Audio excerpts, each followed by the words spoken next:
We were a very compatible bunch of guys. We even got along with the California guys, and we were all friends. Seamen have a kind of a, they all try to help each other. We were competitive as hell, though. We didn't want the other guy to beat us, because there's a lot of self-pride in coming in with the best fish and the best catch.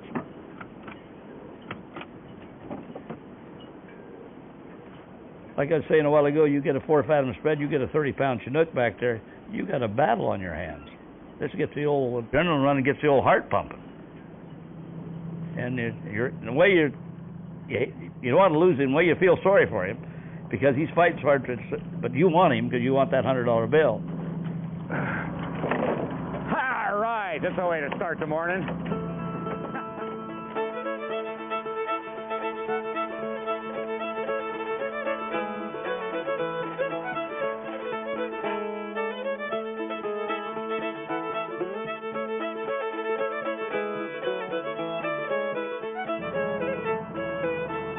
Salmon trolling is a hook and line commercial fishery on the West Coast.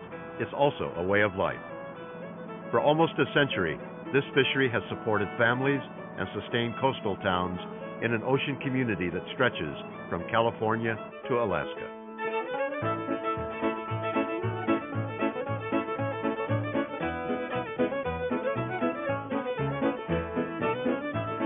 Well, it's one of the few fisheries where it's a put and take. The more energy you put into it, the more fish you catch. It's not necessarily a matter of just how big your boat is.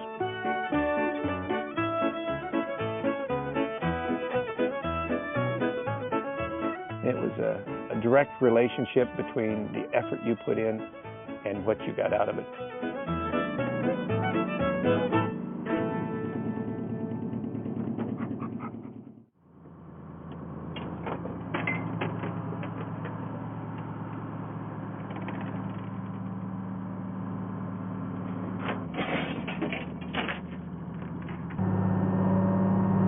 Try it here in front of the bar. It doesn't sound like there's anything anywhere else.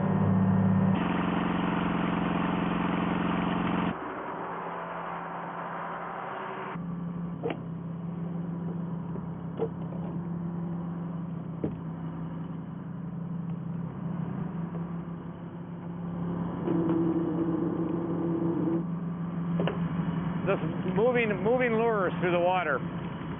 And that's all it is. It's a bunch of bent spears and moving lures here. It's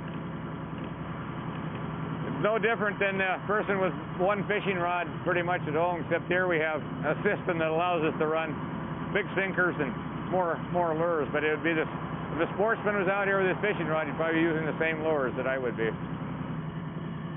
And some of the lures are that still work very well were invented at the turn of the century for salmon trolling.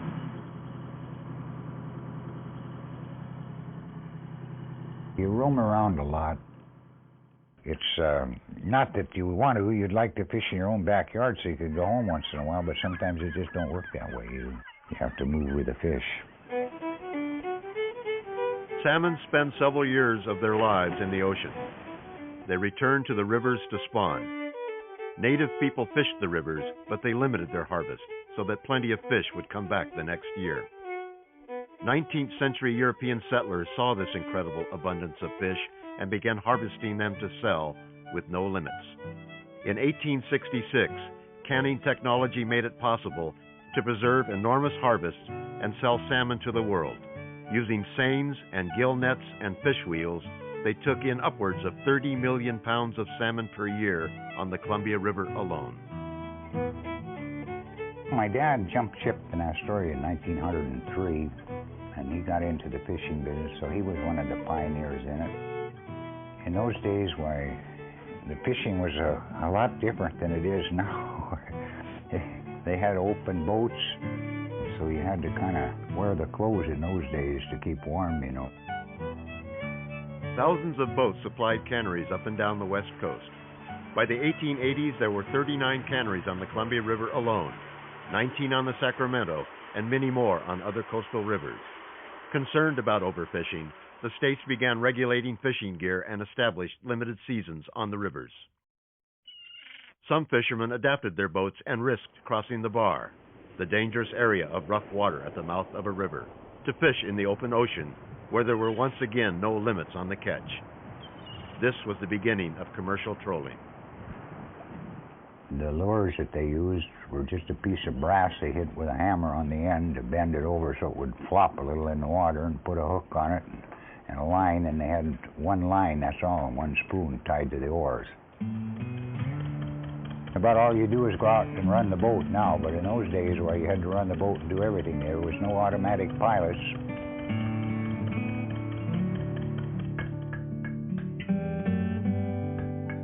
Around the turn of the 20th century, fishermen started outfitting their boats with gasoline engines.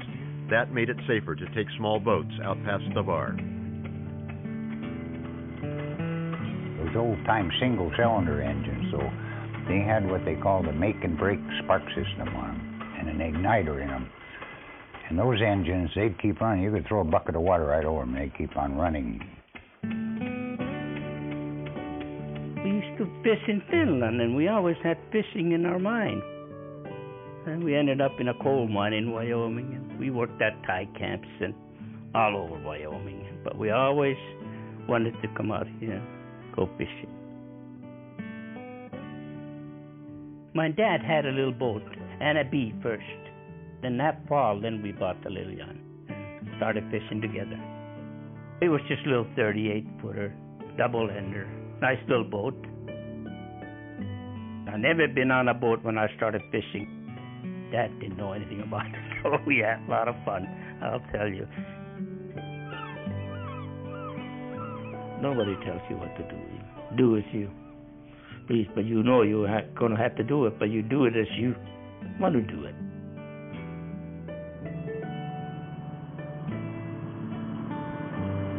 If we're going to put 6 of these main lines in the water, and today we got 24 lures in the water, if we're going to do that, we have to, if we all had them all just hanging right here, obviously there'd be a big tangle. So came up with laying the trolling poles out. The inside lines are in here closer.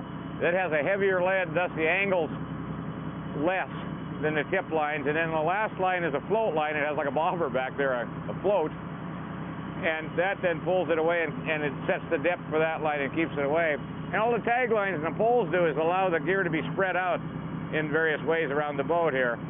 When you look at it, it looks very complex, and it is because of all the triangles that are in here to support stuff. But it's a very simple kind of operation, and this is what's been used for almost 100 years.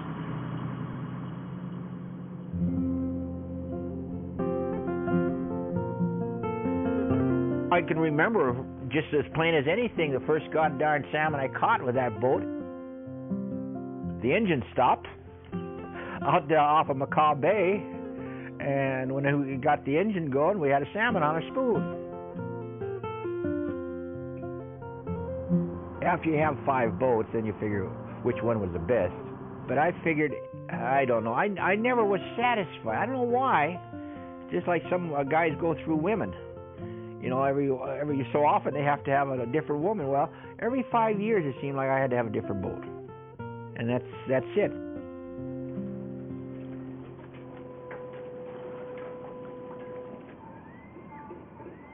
Milwaukee was a small community, 600 people. You knew, every fisherman knew one another, and they'd break their neck to help one another if they were in trouble. So when as we call it, the migration for the beginning of the season that heads south, we'd all be busy getting our boats ready, and in a group we'd go down. You could see the string of boats going down the coast. And Newport would be the first stop, and then from there to Coos Bay, and then from here to Crescent City, and then from there to Eureka. That's as far south as we went. The Ilwaco Indians, you remember them? Dutch Fox and Ed Carey and Shorty Carey, but none of them were Indian. Most of them were Finns. Eureka, they had a restaurant there and a window right to where they were weighing, and when you come in as a fish, well, they'd seat you in the restaurant, put a big meal in front of you. You could watch them weigh your fish, and we always started going there to get that free meal.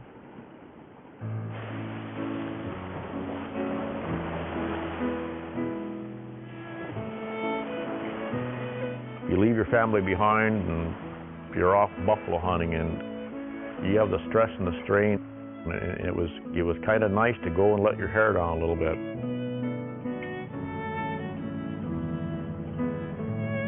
If I had you over to my boat and I opened a bottle of whiskey, you pitched the cap and you drank the bottle of whiskey, and you suffered the next day, but I think it might have set the next trip up. We don't know exactly why, but I think a guy could probably, a good sociologist could probably tell us why that happened. About halfway through the bottle, guides would tell their secrets.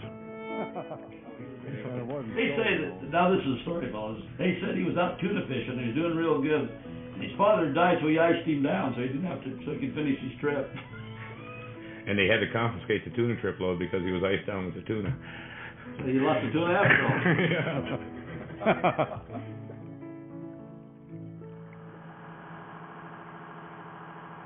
all. A Hebrew, Italian, and an Irishman once in search of recreation took enough provisions along to spend a vacation. They got lost way out in the woods. It was dark and lonely. All their food gave out except one piece of bologna.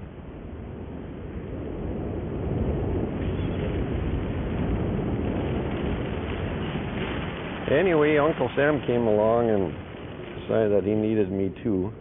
I ended up in the Aleutian Islands on a boat. There was one of the civilian employees on that boat that informed us that he was a fisherman. He was a troller. He would tell about the few hours he'd put in a day, and he'd get all that money, and that was an easy life, and everybody was friendly. My goodness sakes. So when I got out of the service, by golly, I got myself a boat.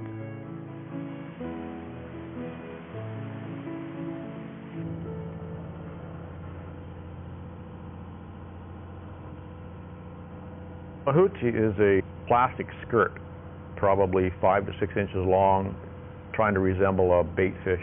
And they're probably composed of 500 various color combinations. It's like somebody driving a Chevrolet and me driving a Ford. You go into a hardware store, we call it biting on various gears.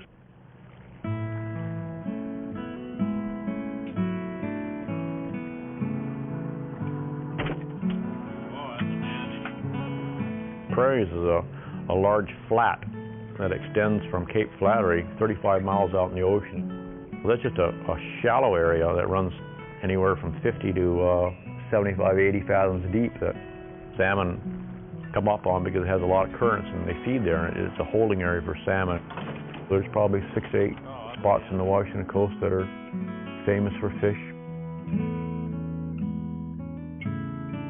There's nobody smart enough in this world. And I spent 40 or 50 years in that ocean, and there's nobody smart enough to figure that weather out, really. You can get an idea, and it has a definite pattern. But every once in a while, it'll throw something else at you. It'll throw a curve at you. For some strange reason, the tides, the moon, and something I could never understand are all tied together. This whole system is all tied together. But I don't understand it. Albatross is a good sign, and whale are a wonderful sign of fish. The ocean's either a desert or it's teeming with wildlife. You're looking for birds because that's where the feed is. Yeah, you're looking for life. In the early days, trollers navigated with a compass and tested depth with a lead dropped down on a line. It seemed at that time that all the fish was right in the rock piles along the beach there, and every time you hit bottom, you'd look up and find a couple of spruce trees to line up. Somebody said one time, he says he'd been using a brown bear up on the mountain for a landmark, and he says the darn bear moved.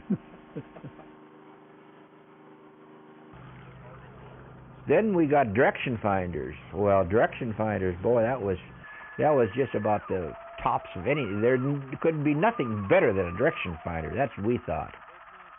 You could triangulate yourself and get where you wanted to be. Fishermen are always quick to adopt new technologies. After World War II, navigation improved rapidly, and so did the ability to find the fish. But good equipment alone doesn't make a good fisherman. Fritz was, I'll say, and everybody else says the same thing. He had a nose for tuna. He was a good fisherman. He'd smell that fish. We start from Vancouver Island, when that fish moved north, heck, he'd just keep going. He could think like this. Yeah, you bet. That's the truth. I think the whole thing boils down to hard work. At least the guys I know that were first-class fishermen all worked at it. They weren't in the wheelhouse listening to the radio and talking. I know one summer I got to reading books, pocket books, and that was the worst season I ever had.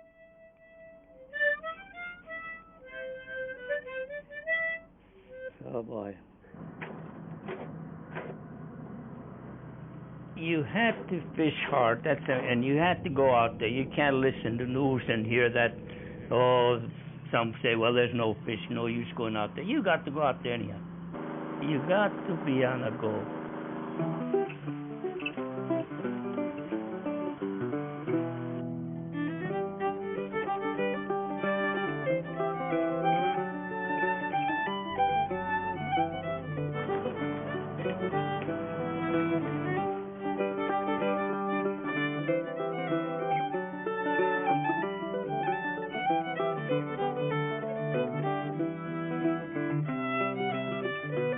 Coming home was easy.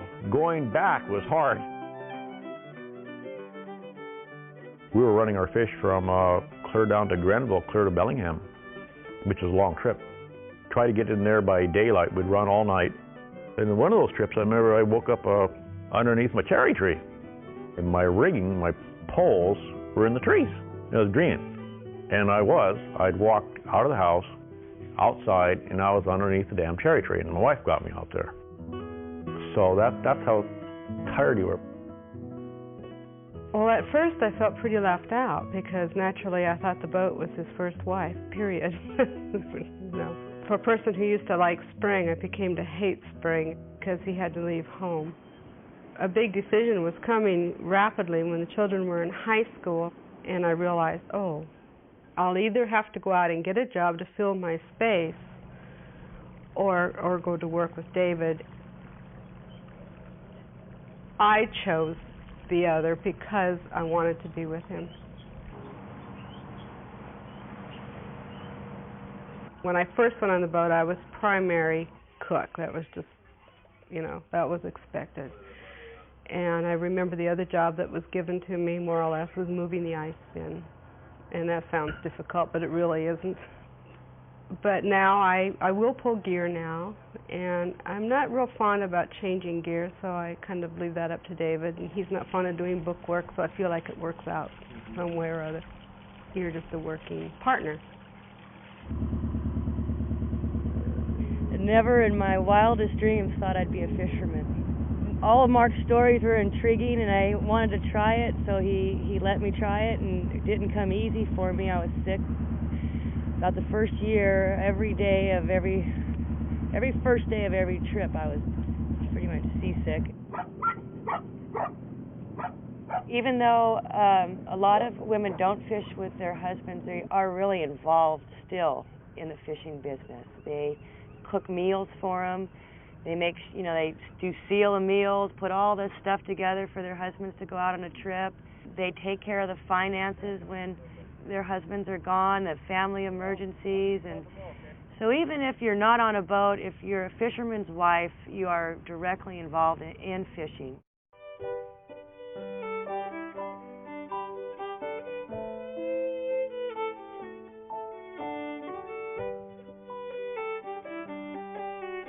All the youngsters were raised on the boat. Bob was 5 weeks old when we put him aboard. And he learned to walk on the boat the first year going to Alaska. In fact, we brought him home in the fall and put him out on the on the ground, and he couldn't walk.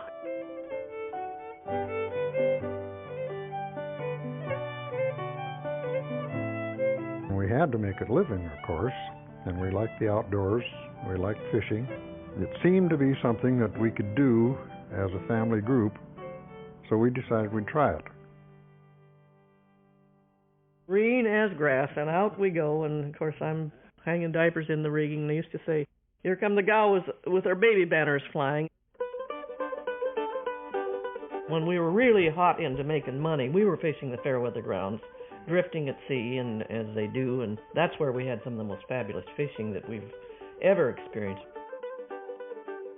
Really foul weather comes along, and you think it's going to last, then you have to tuck your tail between your legs and run for Lituya Bay.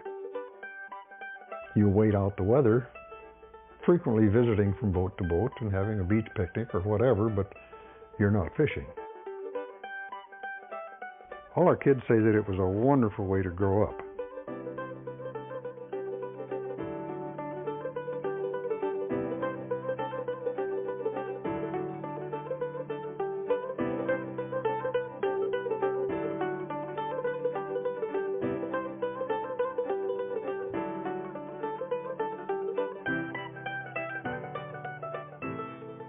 Not many kids who grew up on a boat will go into fishing as a career. The average age of trollers now is around 55. Well, I was born here in Newport, and my grandparents were Gillnetters in the Columbia River. And my dad was a fisherman when he was a young man. I went to sea when I was 6 the first time. My dad took me with him. Bought my first salmon trawler, a 36-footer back. I was 17 years old.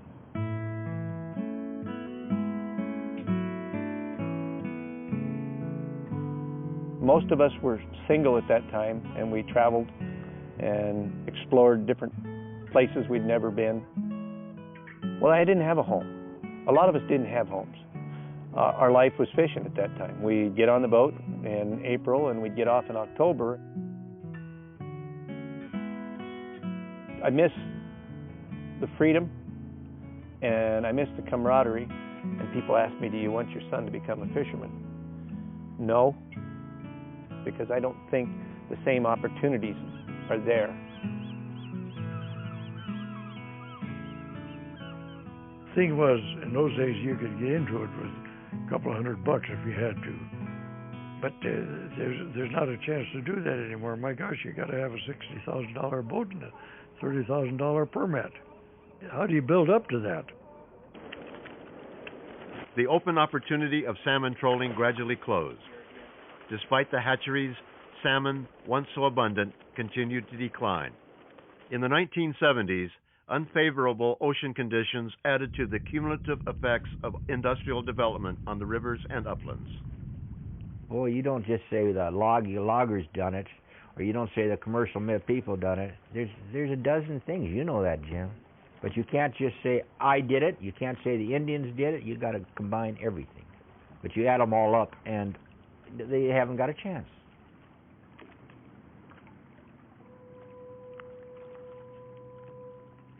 In 1976, Congress passed the Fishery Conservation and Management Act, which increased American control over coastal fisheries. It reduced the numbers of foreign vessels within 200 miles of shore and set up management councils with industry representatives to regulate the harvest. In 1978, the federal government put a line off Tillamook Head and started breaking the ocean up into sections. The fish didn't know those lines, and you had to move up and down the coast to make a living. The first closure was that we were pushed down below Tillamook, from Tillamook south. Okay, so I had to go down there and get myself an Oregon license. Then that was closed off to us, so I got a California license and about a Alaska license. And it seemed like each place that I fished, I'd get kind of pushed out of there and have to go someplace else.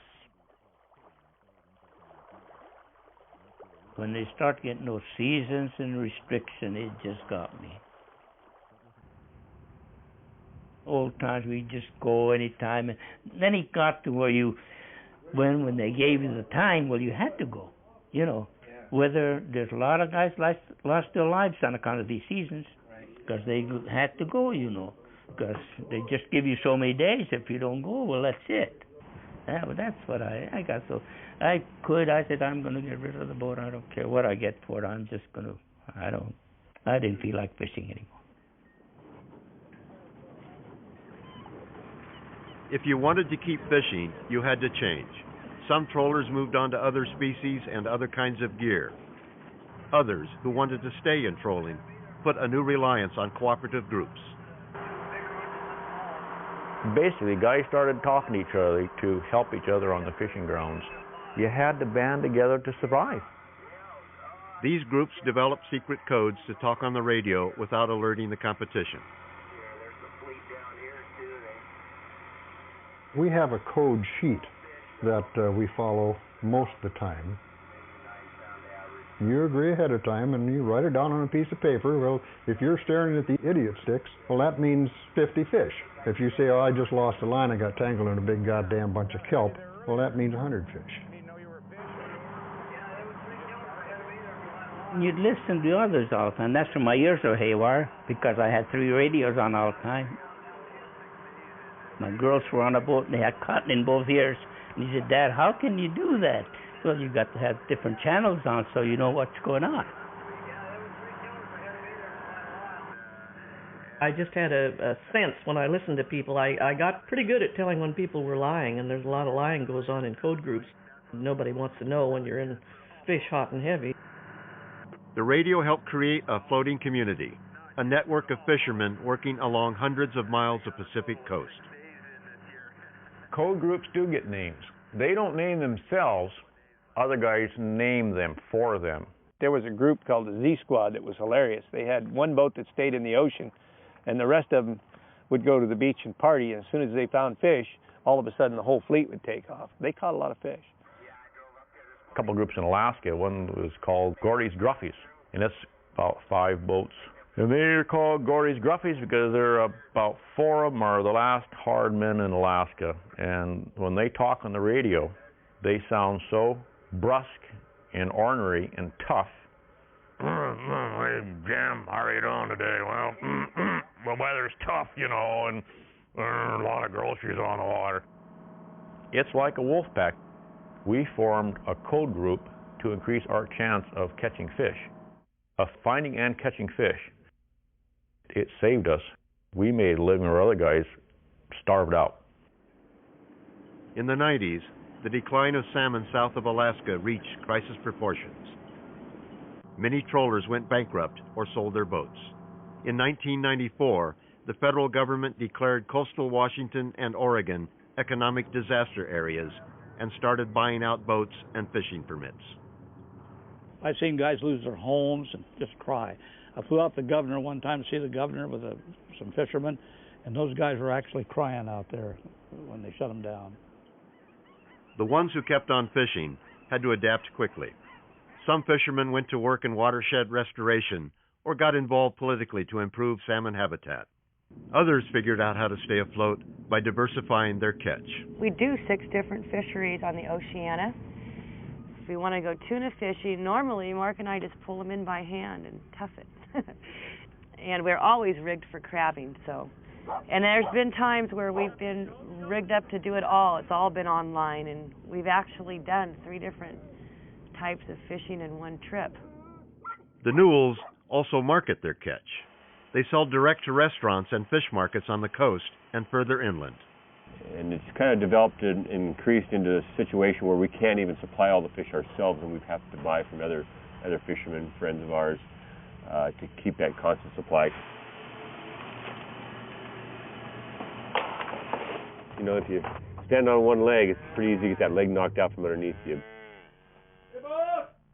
But if you're standing on 4 or 5 legs, you can stand to get one knocked out, or have one weak one anyway. And